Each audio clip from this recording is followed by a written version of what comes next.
Since Sean Little is here with us, we figured we would get your takes on some bulletin board material. So we start with Draymond Green, of course, his post-game comments on last night's flagrant 2 call. Take a listen. My leg got grabbed. Second time in 2 nights. Referees just watch it. I got to land my foot somewhere. And I'm not the most flexible person, so it's not stretching that far. So you didn't really see where you were stepping. You just kind of. I can only step so far. I'm pulling my leg away. So it is what it is. What was the explanation they gave? I know they gave him a technical, then obviously you a flagrant 2. The explanation was I stumped too hard. What do you think of that explanation, and whose side are you on? Marina, what's the problem? His leg got grabbed. It grabbed his leg. That's Quit where we're pulling at. my leg, all right? Yeah, I mean, his reputation now is it doesn't allow for him to get the benefit of the doubt here. Now his leg did get grabbed. Like Sabonis did grab his leg, but then he proceeded to stomp on his chest. That's exactly what happened both ways. I think Draymond saying it is what it is exactly what it is. Yeah. This is something that Draymond has done. He's continued to be, I don't want to call him a dirty player, but it's very borderline. There's been a lot of situations where he's done some things that are questionable. So this falls in that category. I'm not sure it deserves a suspension just purely off the fact that if he doesn't get his ankle doesn't get grabbed by Sabonis, he doesn't stomp on him. But that is how he reacted. You can't react that way in this day and age. I think him getting ejected was fair. We move on to game 3.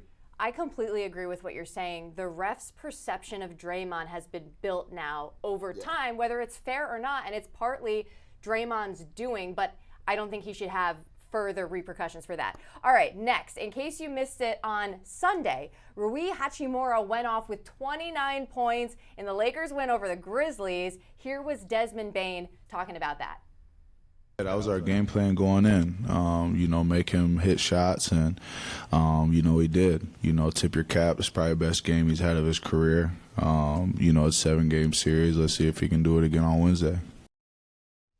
All right, if you're Rui, are you offended by this? No, I love this audio because it's very truthful. He's right. Rui Hachimura had 29 points on 11 of 14, 5 of 6 from 3. He got traded to the Lakers January 23rd of this year. He scored 20-plus points one time. He has attempted more than 5 threes once. That was in the last game of the season against the Jazz. He went 0 for 6. He hit 5. He's attempted 5 once. So this was the best game of his career, especially with the Lakers. He is not going to be able to do this again. And I think the Memphis Grizzlies are banking on that here coming up in game 2 at home. But I think people get frustrated when they hear athletes get up on the podium and tell lies and spew a bunch of BS. This was not that from Desmond Bane. He's like, yo, you got to tip your cap. Great game, Rui. I hope you can do that again because I don't think it's going to happen. Respect. I think he was showing some respect there, maybe with a little bit of shade thrown in. Yeah, no doubt. But real quick, do you think the Grizzlies are cooked in this series? No, cooked definitely not. Okay. They're one of the best teams in the NBA at home.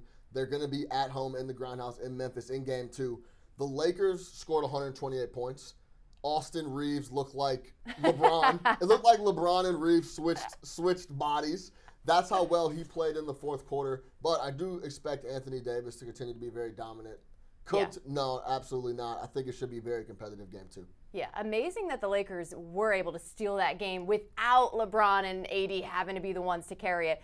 One more audio clip we want to get here. The Boston Marathon was yesterday.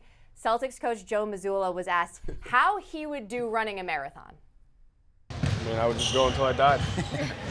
I don't doubt long that. Is. Yeah. I don't doubt that. How far do you think that is? I don't know, lad. I wouldn't mind finding out one day. I mean, sounds accurate. Are you in that same camp? I'm not a runner. I don't know if I would run till I died. I understand what Joe is saying. He put his best effort up. Now, before we hopped on, I learned Maria doesn't work out with headphones, and she trusts the gym wherever she's working out, whatever music they're playing over the speakers. That's what she gets her juice from, which I thought was very interesting. It's questionable on my part. I have not invested in the earbuds. Yeah.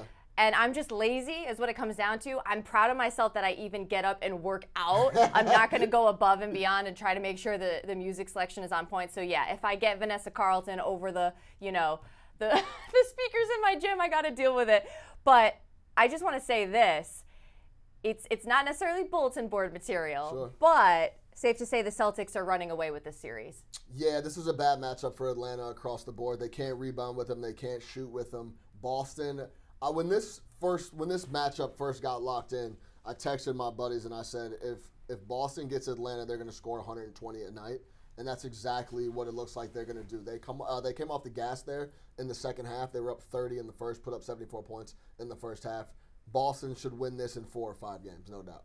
Yeah, and Celtics are on the way to potentially winning a title here. I mean, a lot of people They're like running. them. For They're sure. in the running, no question. Alrighty. Well, that's all we have. Sean Little, once again, so great to have you in studio. Thank you. I like what you're doing with the place. I love it. Thank you for having me. We're trying. We're sprucing up the place. I love it.